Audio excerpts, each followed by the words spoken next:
Bonjour à tous et bienvenue dans cette vidéo. L'objectif de cette vidéo, c'est de revenir très brièvement sur le budget de la France, sur ce qui se passe en ce moment et sur toutes les mesures qui vont être prises avec le nouveau gouvernement actuellement en place, le gouvernement de Michel Barnier, qui vient justement nous mettre en avant pas mal de mesures budgétaires qui vont prendre place, notamment des choses qui font un petit peu crier la foule, comme des hausses substantielles d'impôts, comme une augmentation de la flat tax.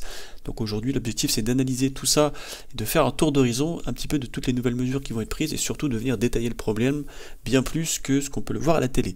Alors le budget 2025 s'annonce dramatique pour la France avec un déficit attendu à 6% du PIB, des annonces de redressement de 40 à 50 milliards d'euros vont être annoncées. Et avec elle, des hausses substantielles d'impôts. Donc l'objectif, c'est de faire un tour d'horizon un petit peu de ce qui peut se passer. Alors vous savez que les hausses d'impôts, finalement, sont très mal perçues dans la plupart des pays. Notons que on n'augmente pas les impôts de n'importe quel pays, on augmente quand même les impôts du pays qui a déjà les impôts les plus élevés du monde. D'accord, ce qui n'est quand même pas rien, ce qui n'est quand même pas à mettre de côté quelque part. C'est pas anodin pour le coup. C'est pas mineur non plus. Ça reste quand même quelque chose de très conséquent. On parle quand même encore une fois du pays qui est administrativement le plus lourd, fiscalement le plus lourd, avec les charges les plus lourdes, les taxes les plus lourdes, et là on veut encore augmenter les impôts par rapport à la situation budgétaire. Donc je sais pas si vous vous rendez compte la problématique sociale et pas culturelle, mais tout du moins sociétale, que ça pourrait amener finalement dans les rues. Mais le problème en réalité, c'est qu'il est bien plus profond, il est bien plus détaillé, d'accord? C'est que la France, elle doit trouver entre 10 à 15 milliards d'euros pour combler le déficit budgétaire d'ici 2025, selon les dernières estimations de nos gouvernements et de certaines agences de notation. Alors excusez-moi, j'ai beaucoup d'alertes qui sonnent un petit peu dans tous les sens. Selon certaines agences de notation, ce besoin de financement est en partie dû à la hausse des taux d'intérêt, à l'augmentation des dépenses publiques et aux réformes coûteuses comme celles liées à la transition énergétique et au soutien des ménages. Le risque d'amende de la part de la Banque Centrale Européenne peut être très lourd, car la France dépasse actuellement les seuils depuis maintenant plusieurs années, avec un déficit attendu aux alentours de 4,5% du PIB en 2024 et une dette publique proche de 110% du PIB. Si ces dépassements persistent, la Commission européenne peut enclencher une procédure pour déficit excessif, ce qu'on appelle le PDE.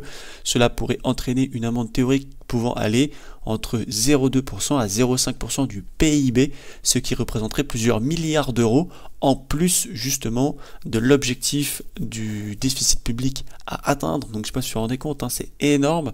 Cependant, des pressions pour corriger rapidement le déficit et des mesures d'austérité pourraient être exigées. Et en effet, on voit qu'on a besoin d'argent pour éviter un peu ce risque d'amende qui fait un petit peu peur, on va dire, au gouvernement, quelque part, qui ne rassurait pas du tout non plus les marchés financiers, les détenteurs obligataires et j'en passe. Donc forcément, par rapport à ça, on trouve quelques petites solutions qu'on va énumérer juste après. Mais on a aussi ce qu'on appelle un risque boule de neige. L'effet boule de neige décrit un cercle vicieux où la dette publique devient de plus en plus difficile à maîtriser. Si les taux d'intérêt augmentent, le coût du service de la dette s'accroît, donc il augmente aussi. Cela contraint l'État à emprunter davantage pour rembourser les intérêts, creusant encore plus le déficit. Voici les principaux risques: augmentation des coûts d'emprunt en raison de la hausse des taux d'intérêt directeurs de la Banque Centrale Européenne. Les obligations souveraines françaises pourraient voir leur rendement augmenter, rendant les refinancements plus coûteux. Plus les taux augmentent, plus vous empruntez à des taux qui sont différents, d'accord? Donc par exemple, je parle en 2020, vous avez emprunté à 2%, 2023 à 3%, 2024 4%. Donc la charge des intérêts de la dette augmente de plus en plus chaque année, tant que la dette n'a pas été 100% remboursée. Réduction de dépenses et des hausses d'impôts, donc c'est exactement dans ce dont on se trouve actuellement. Pour éviter l'aggravation de la dette, des mesures d'austérité seraient nécessaires, comme des coupes dans les dépenses publiques ou une augmentation des impôts, ce qui pourrait ralentir la croissance économique, d'accord? Donc ça on en a parlé, mais il faut comprendre que ça pourrait poser beaucoup de soucis. Encore une fois, on préfère toujours dans un premier temps augmenter la fiscalité, augmenter les impôts, vraiment taxer tout ce qu'on peut là où on le peut, dans les moindres recoins des pièces, avant de faire des coupes budgétaires. Et vous allez comprendre pourquoi on va vraiment détailler ce que eux ne détaillent pas. Perte de crédibilité sur les marchés. Si les investisseurs jugent que la France est incapable de stabiliser ses finances publiques, les agences de notation pourraient abaisser sa note souveraine, ce qui augmenterait encore les coûts d'emprunt. L'ampleur de ces risques dépendra en grande partie de la capacité du gouvernement à mettre en place des réformes structurelles, tout en maintenant forcément une croissance suffisante pour générer des recettes fiscales supplémentaires. Donc vous voyez le gros souci, le très très gros souci auquel justement on fait face actuellement, et donc forcément par rapport à ça, il y a des idées, il y a des choses qui en ressortent, et donc ouais, on comprend bien que ici la première chose qu'on peut faire, c'est réduire les dépenses et augmenter les impôts. Donc là pour le moment ça on n'en a même pas parlé, c'est même pas d'actualité, on va d'abord augmenter les impôts, vous allez comprendre pourquoi. Donc quelles sont justement les mesures qui sont prises en place? La première mesure, ça serait un gel du barème de l'IR, donc de l'impôt sur le revenu, qui va être normalement révisé tous les ans en fonction de l'inflation, ce qui devrait alléger normalement le niveau d'imposition par rapport à la denrée inflationniste. Et donc ce gel actuellement, c'est entre guillemets une hausse d'impôt déguisée qui pourrait faire sauter ou vous faire sauter sur la tranche du dessus. D'accord? Donc ça vous ferait justement payer potentiellement plus d'impôts parce que vous avez certains salaires qui augmentent avec l'inflation, et donc ça pourrait vous faire payer plus d'impôts. On n'a pas, on va dire, un recalibrage déflaté, d'accord? Là, on reste sur les mesures actuelles. Deuxième mesure, hausse de la flat tax. La flat tax, pour ceux qui ne savent pas ce que c'est l'impôt sur la plus-value que vous allez payer sur les marchés financiers, d'accord? Donc vous n'aimez pas la flat tax, attendez de voir la suite. La flat tax pourrait passer de 30 à 33%, rapportant 1,5 milliard d'euros à l'État. Bonus, elle pourrait être considérée comme un avantage fiscal et se voir totalement plafonnée. Donc ça, c'est, je pense, la pire nouvelle qu'il peut y avoir pour des traders, pour des investisseurs, pour des financiers. C'est horriblissime, hein. Et encore une fois, on nous essore et on ne s'arrête pas. C'est vraiment catastrophique pour le coup.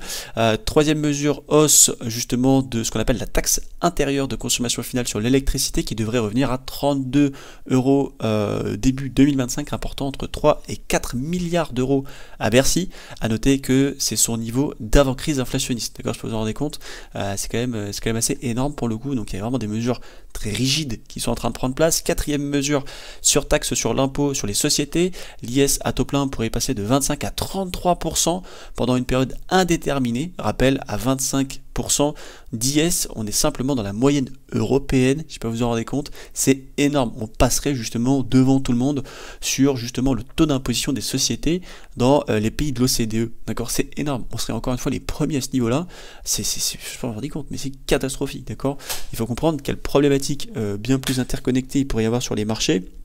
Ce serait que actuellement les entreprises n'ont pas forcément les moyens de payer plus d'impôts par rapport à leur marge nette. D'accord, elles font pas assez de marge pour payer plus d'impôts. D'accord, donc là vous allez leur mettre plus d'impôts, mais vu qu'elles font pas assez de marge nette, les impôts vont venir gratter leur marge et on va avoir ce qu'on appelle des défaillances d'entreprises. Okay, des entreprises qui sont au millimètre à ce niveau-là. Elles vont peut-être même devoir finalement licencier des salariés pour pouvoir survivre.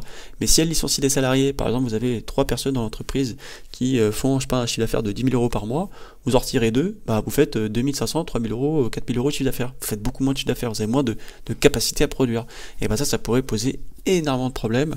Et vous allez voir qu'on a toujours une certaine corrélation entre les politiques d'austérité et les récessions. Cinquième mesure, taxe sur la production d'énergie. Cette nouvelle taxe va ponctionner les centrales de plus de 260 MW, elle pourrait apporter entre 2 et 3 milliards d'euros supplémentaires à notre état glouton. Donc là pour le coup, si justement on taxe encore plus EDF, qu'est-ce qui va se passer? Ils vont peut-être augmenter les prix, d'accord? Donc s'ils augmentent les prix, ça se répercute évidemment sur le consommateur, et là ça peut être très problématique. Mais notre cher nouveau ministre de l'économie, qui s'appelle Antoine Armand, était a priori admiratif de Bruno Le Maire, ancien ministre de l'économie, car d'après lui, le chômage est au plus bas depuis 40 ans, les impôts ont baissé de 60 milliards, la France est le pays le plus attractif d'Europe, et la croissance est supérieure à l'Allemagne. Bon, alors on va faire preuve d'un petit peu d'honnêteté intellectuelle et un petit peu plus de finance que des simples mots expliqués en discours public. Alors il faut comprendre quelque chose, c'est qu'en effet, l'Allemagne, elle a quand même elle a pris une certaine claque au niveau de son PIB. Donc là on a le PIB de l'Allemagne en année, d'accord, on voit qu'en année là depuis 2023 c'est pas fantastique, au contraire hein, le Q3 ça a été pas bon, le Q2 et Q4 ça n'a pas été bon non plus, ok, ça a vraiment pas été bon, on a été même en sous-performance, c'est ce qu'on appelle une récession a priori technique, d'accord, et là le Q1 de cette année là il est pas non plus exceptionnel, bon pourquoi pas. Ici au niveau justement du monthly growth, d'accord, donc là c'est en année, là c'est en mois, d'accord, ici on voit qu'en mois depuis là ouais, c'est pas non plus exceptionnel, ok, enfin ça se stabilise, c'est pas dingue. La France c'est pareil, ok, la France vous voyez ça suit quasiment la même ligne, c'est pas non plus fou.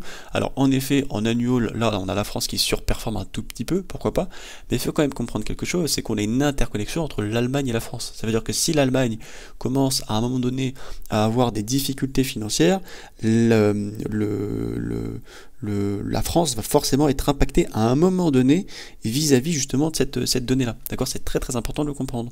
Donc oui, c'est vrai que la France surperforme un petit peu l'Allemagne, mais dans la réalité des faits, l'Allemagne, par exemple, a une balance commerciale bien plus excédentaire que la France, qui est largement déficitaire. D'accord. Et tous ces points-là, malheureusement, ça n'a pas été évoqué par ce Premier ministre, ce nouveau ministre de l'économie. Excusez-moi. On a aussi quelque chose d'autre à prendre en compte, c'est ça. C'est qu'ici, vous voyez, on a justement le PIB français, on va dire, on va dire de manière mensualisée, d'accord, un peu de la même manière que là, mais de manière un petit peu plus précise. Enfin, vous voyez, c'est pas exceptionnel non plus, d'accord, hein, on n'avance pas du tout, hein, on n'évolue pas, il n'y a pas de croissance, du tout.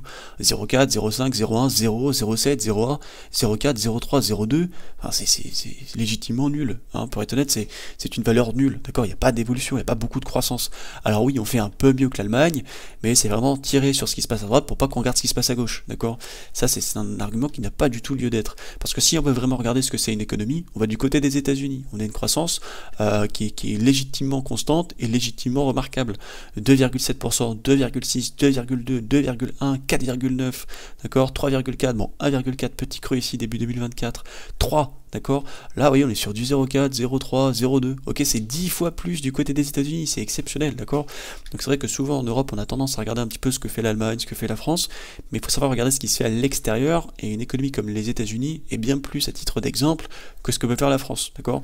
Donc cet argument est absolument, bravo, c'est de la politique, d'accord, on peut pas leur vouloir, factuellement il a raison, mais c'est pas non plus grandiose, ok, on n'est pas sur des chiffres qui sont stratosphériques en termes de spread, en termes de différence, en termes de gap, pas du tout, d'accord, pas du tout. Maintenant, il faut aussi faire preuve d'un petit peu d'honnêteté intellectuelle et creuser un peu plus dans le sujet, parce qu'il nous explique ici que le chômage est au plus bas depuis 40 ans, oui c'est vrai, mais la méthode du calcul de chômage a totalement été modifiée, on prend plus du tout les choses en compte, d'accord, ça n'a plus rien à voir, donc ça adoucit la donnée du chômage. Pareil, la France, ça reste le numéro 1 mondial dans la pression fiscale, donc en principe, qui dit numéro 1 dans la pression fiscale, dit grosse recette financière, et là c'est pas le cas, on n'en a même pas assez, c'est pour ça qu'on remet des impôts. D'accord, donc c'est vraiment pas un beau titre pour le coup. La France, dans les faits, c'est le 8e pays le plus attractif d'Europe pour l'emploi, ce qui est une place absolument désastreuse quand on sait qu'on est la 2e puissance européenne, d'accord. L'économie de l'Allemagne s'est effondrée, industrie plus énergie, et encore une fois, on ne change pas une équipe qui gagne, d'accord. C'est très important de savoir vraiment contrecarrer un peu le narratif politique, d'accord, parce que bon, il y a beaucoup de choses qui sont dites, il y a beaucoup de choses qui sont expliquées, pourquoi pas.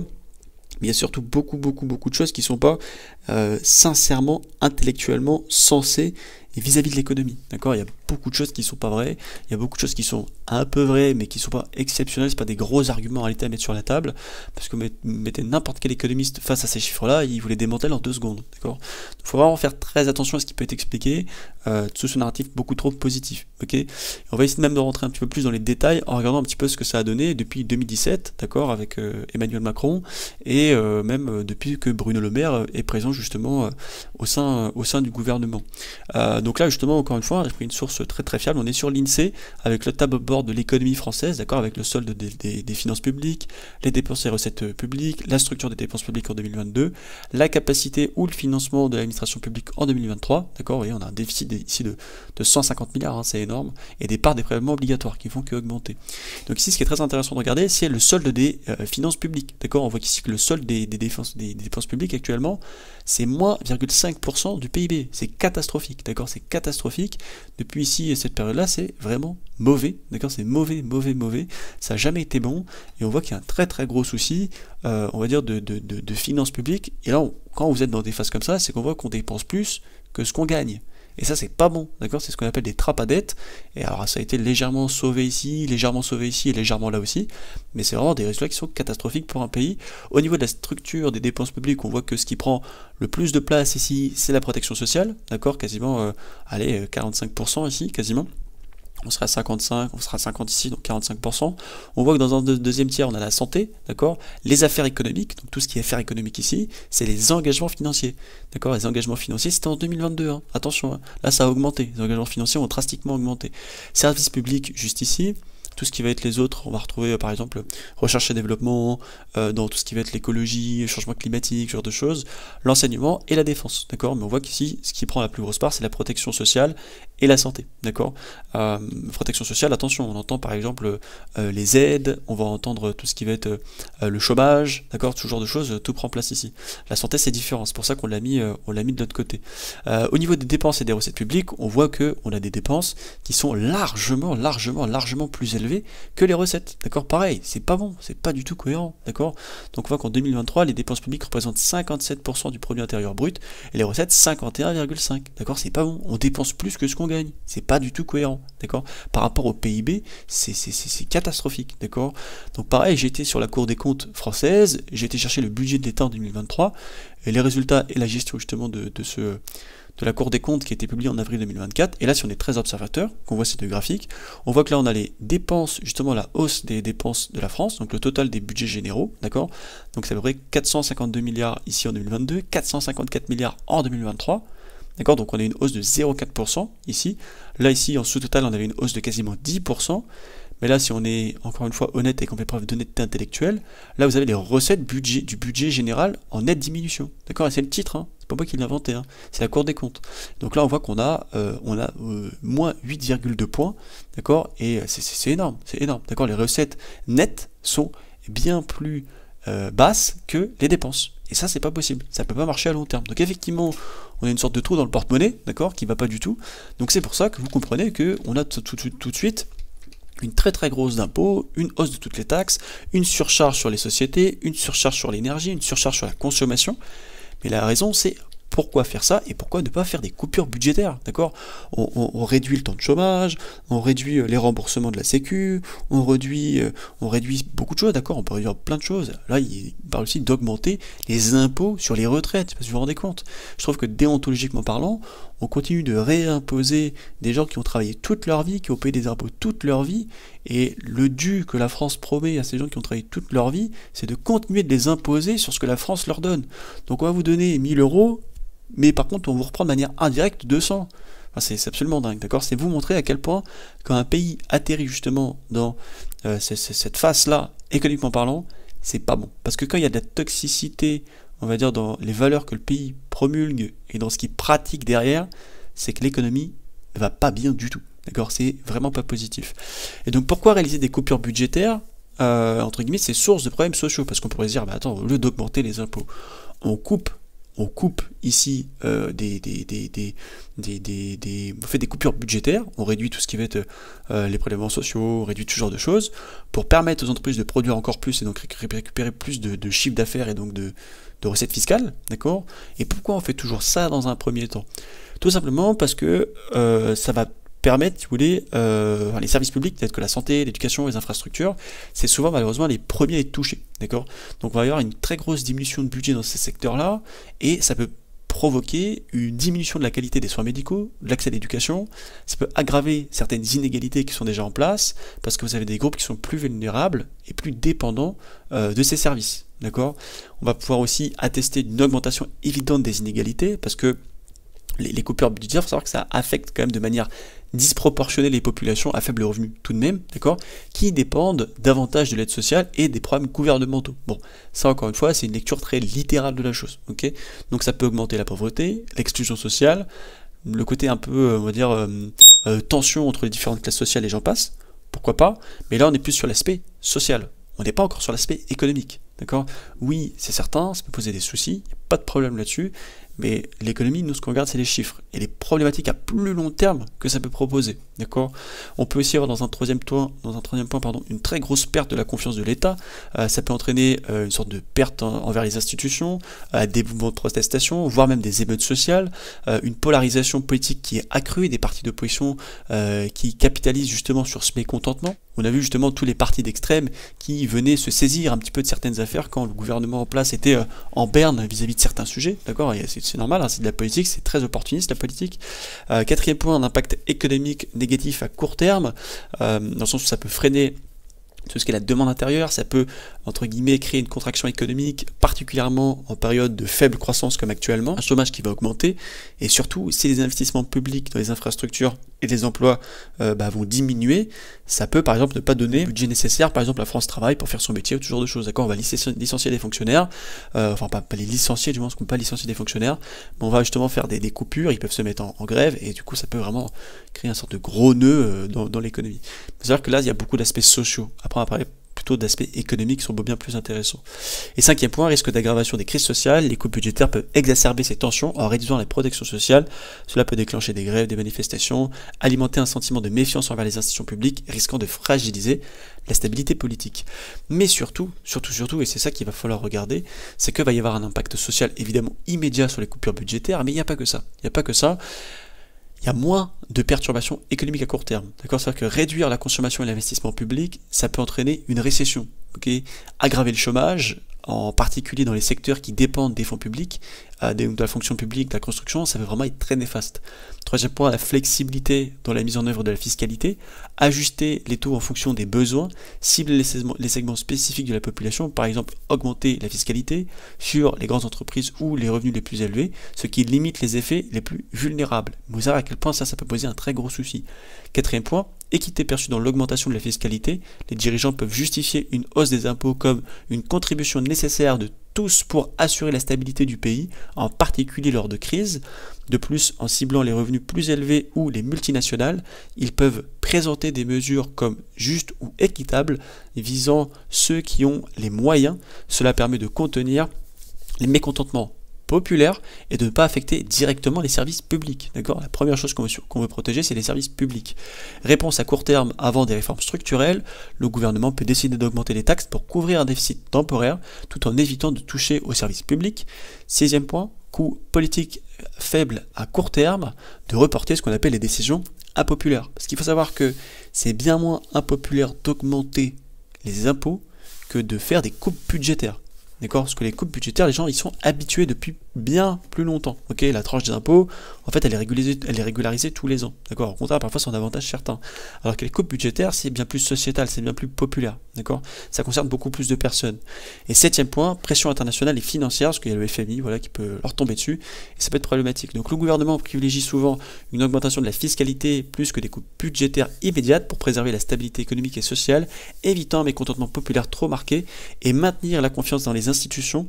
La hausse d'impôts les hausses d'impôts sont perçues comme un mal nécessaire, mais politiquement et économiquement plus gérable à court terme que des réductions drastiques des dépenses publiques. Mais, encore une fois, il y a une corrélation qui est absolument irréfutable entre justement la hausse d'impôts et quelque chose qui est très important à connaître et à savoir, c'est la récession. D'accord, hein, il y a deux choses qui sont en train de se rendre visite. Ok, c'est d'un côté ici, on augmente directement dans une période quand même économique assez en berne, on augmente les impôts, on augmente justement ce genre de choses. Puis là, d'un côté, on a la période économique compliquée. Qu'est-ce que ça peut provoquer ?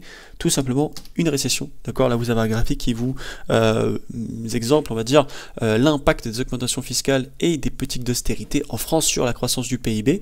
On voit par exemple qu'en 83, entre 80 et 83, dans les années 80, c'était après l'élection de François Mitterrand, la France a mis en place des politiques ce qu'on appelle keynésiennes expansionnistes avec une augmentation des dépenses publiques. Cependant, la dégradation des finances publiques et la pression internationale, ils ont forcé le gouvernement à adopter ce qu'on appelle un tournant de rigueur en 83. Et cette politique, elle a justement inclus des augmentations de la fiscalité, des réductions de dépenses publiques et des mesures d'austérité.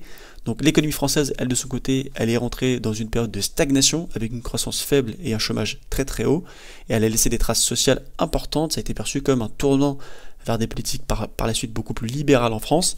Et ça a été preuve de récession technique. D'accord ? Après, on va voir les années 90. Il y a un gros plan d'austérité pendant les années 90, sous encore une fois le gouvernement de François Mitterrand. Puis Jacques Chirac, d'accord, plusieurs mesures d'austérité ici avaient été mises en place pour respecter les critères de Maastricht, d'accord, et préparer l'entrée dans la zone euro, qui comprenait des hausses d'impôts, notamment la TVA, l'impôt sur le revenu, des réductions de dépenses publiques dans justement certains secteurs, et une réduction des déficits budgétaires. Donc toutes ces mesures, elles ont contribué à une récession de 93 avec une contraction du PIB de quasiment 1%, accompagnée d'un chômage qui, écoutez bien, a dépassé les plus de 11% en France, d'accord, ce qui était vraiment mauvais. Et ici, pareil, crise financière mondiale de 2008-2009, évidemment les subprimes. Donc forcément à la suite de cette crise, la France a été contrainte de prendre des mesures pour réduire son déficit budgétaire et répondre évidemment aux exigences de la zone euro. C'était sous Nicolas Sarkozy, donc il a augmenté les impôts et justement il a procédé à des réductions de dépenses publiques qui ont été mises en place pour ramener le déficit un peu sous contrôle, mais encore une fois ça a eu des impacts parce que la croissance elle est encore une fois extrêmement faible aujourd'hui depuis 2009, d'accord, 2008-2009, on le verra juste après si vous le voulez, et en 2012 la France elle a frôlé une nouvelle récession avec un taux de chômage en augmentation et une croissance très faible, freinée par une faible demande aussi intérieure, d'accord, donc ça a posé beaucoup de problèmes. On a aussi justement ce qui s'est passé là en 2011-2013, les crises de la dette en Europe, qui justement ont entraîné le gouvernement de François Hollande à augmenter la fiscalité, d'accord, en particulier sur les hauts revenus et les grandes entreprises.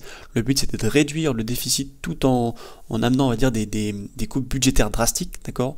Donc forcément, qu'est-ce que ça a provoqué? Un faible niveau de croissance économique durant la première année de son mandat et surtout une hausse du chômage avec une stagnation de l'économie française et des tensions sociales quand même très conséquentes, d'accord. Donc on voit bien que à chaque fois que la France elle a adopté des mesures fiscales significatives, en particulier lorsque elle a été combinée à des politiques d'austérité, ça a été généralement conduit à un ralentissement économique, voire une récession, d'accord. Là on parle vraiment de 3 récessions qui ont pris place. Récession technique, j'entends, hein, la plus grosse ici c'était quand même les subprimes. Et forcément, bien que ces mesures, entre guillemets, elles puissent aider à stabiliser un petit peu tout ce qui va concerner les finances publiques à long terme, leur impact sur la croissance économique à court terme, il est extrêmement négatif, notamment vis-à-vis du fait parce que ça réduit la demande intérieure et ça exacerbe les tensions sociales, d'accord.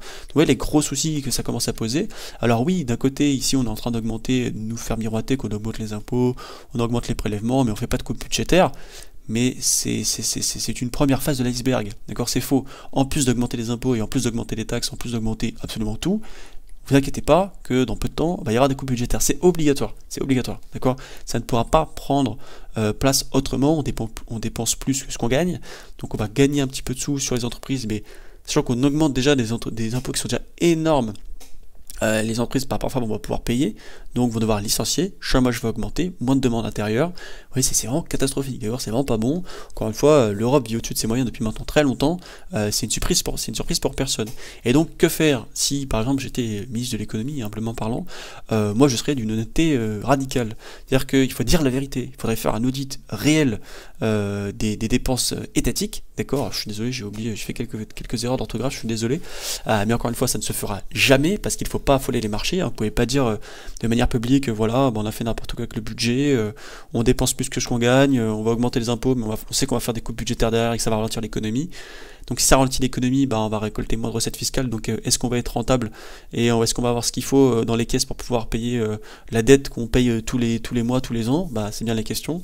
Réduire drastiquement les dépenses, l'heure est aux économies depuis très longtemps, très longtemps, je suis désolé, je fais des fautes aussi ici, aux économies bien plus qu'à poser, il faut remettre les gens au travail, simplifier la vie des entreprises pour redonner l'envie de développer le pays, cercle vertueux en réduisant tout ce qui va être cotisation sociale, impôts, difficultés à l'emploi, difficultés aussi, on va dire, au fait de licencier les gens, d'accord. Aujourd'hui un chef d'entreprise il est plus du tout dans ses droits, d'accord, il est vraiment soumis à ses salariés, d'accord, pour beaucoup de choses, c'est pas lui qui décide en fait, hein, c'est vraiment pas lui qui décide, et redonner la priorité à la croissance et au développement de la finance en France, je pense que ça serait inévitable, d'accord, inévitable. Et donc là quand on regarde le CAC 40, évidemment, depuis la dissolution de l'Assemblée nationale en France, ça a apporté un message absolument pourri au marché, on a perdu depuis les plus hauts ici, quasiment plus de alors moi ça s'affiche pas, mais je crois que c'est plus de 15%, je crois on a perdu 15% entre le dernier plus haut, la dissolution justement de l'Assemblée nationale et le plus bas actuel, et moi j'estime qu'on devrait continuer de chuter, d'accord. Tout ce qui est annoncé actuellement est vraiment pas bon, ça fait c'est vraiment c'est pas du tout de bonne augure. Si c'était une société sur laquelle je devais investir, je peux vous dire que je n'investirais pas du tout. C'est comme si ici c'est une société qui dit qu'elle va augmenter ses prix, mais que quelque part elle va pas diminuer ses dépenses, d'accord, elle va augmenter ses ces prix va pas du ses réponses. Mais ces prix, ils sont c'est le plus élevé de la planète et c'est pas forcément la plus populaire, d'accord? Forcément, moi je mise pas du tout dessus, d'accord? Et donc là, la date qu'il va falloir surtout surveiller, c'est le 9 octobre, l'annonce du budget de l'État. Donc on lit que le nouveau gouvernement de Michel Barnier prévoit de dévoiler ses grandes orientations budgétaires lors de son discours politique général prévu le 1er octobre 2024. Ce discours marquera l'annonce des priorités et des choix fiscaux du gouvernement, y compris d'éventuelles coupes budgétaires, dans un contexte où la France fait face à une dette élevée et une procédure européenne pour déficit excessif. D'accord, la procédure est déjà en route. Alors, le 1er octobre, il parlera justement de manière avec les grandes lignes de certains des détails, mais c'est le 9 octobre, on va pouvoir avoir justement sur la Cour des comptes le budget, les coupes budgétaires potentielles.